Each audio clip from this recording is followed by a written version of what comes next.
بسم اللہ الرحمن الرحیم۔ السلام علیکم ناظرین، آپ کا میزبان چودھری سہیب صالح نئے ویلاگ کے ساتھ آپ کی خدمت میں حاضر ہے۔ پاکستان کے مختلف شہروں کے اوپر ڈاکومنٹریز کا سلسلہ جاری ہے۔ آج ہم بات کرنے جا رہے ہیں پنجاب کے خوبصورت شہر لیا کے حوالے سے۔ پنجاب کا یہ شہر لیا، اس کی 3 تحصیلیں ہیں۔ ان تحصیلوں میں لیا، کروڑ لالی اور چوبارہ شامل ہیں۔ لیا شہر میں 78 فیکٹریاں اس وقت موجود ہیں اور ان میں سینکڑوں ملازمین کام کر رہے ہیں۔ ان میں مختلف سامان تیار کیا جاتا ہے جو آپ کی ملکی معیشت میں بھی معاون کردار ادا کر رہی ہے اور لیا میں بھی لوگوں کی ضروریات زندگی اور معاشی زندگی کو بہتر بنا رہی ہے۔ یہاں مختلف یونیورسٹیز اور دستگاہیں بھی موجود ہیں۔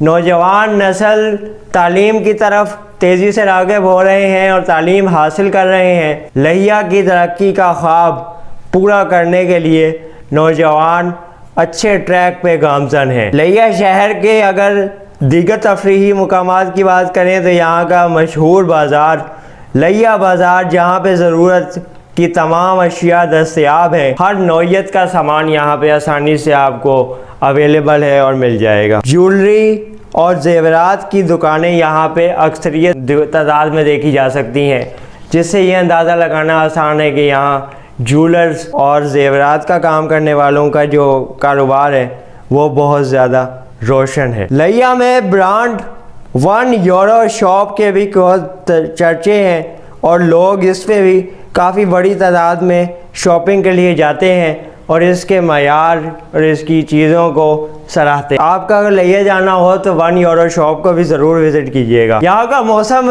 سال کے اکثریت مہینوں میں گرم رہتا ہے، اس لیے یہاں ٹھنڈے مشروبات کا زیادہ استعمال کیا جاتا ہے۔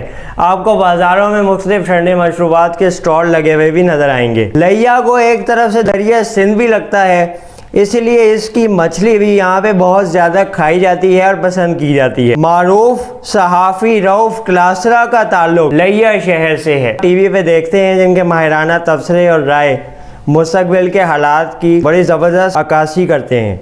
اس کے علاوہ گوپی چند نارائن بھی اسی شہر سے تعلق رکھتے ہیں۔ ناظرین، پاکستان کی خوبصورت شہروں پہ ڈاکومنٹریز کا سلسلہ جاری ہے۔ جنوبی پنجاب کا یہ علاقہ لیا، جس کے حوالے سے آج کا ایپیسوڈ پیش کیا گیا، اپنے تاثرات سے ضرور ہمیں آگاہ کیجیے گا۔ آپ کی فیڈ بیک ہماری ہمت افزائی اور حوصلہ افزائی کا باعث بنتی ہے۔ چودھری سہیب صالح کو نئے ایپیسوڈ تک اجازت دیجیے۔ انشاءاللہ نئے ایپیسوڈ میں نئے شہر کی کہانی کے ساتھ پھر حاضر ہوں گے۔ تب تک کے لیے اللہ حافظ۔ پاکستان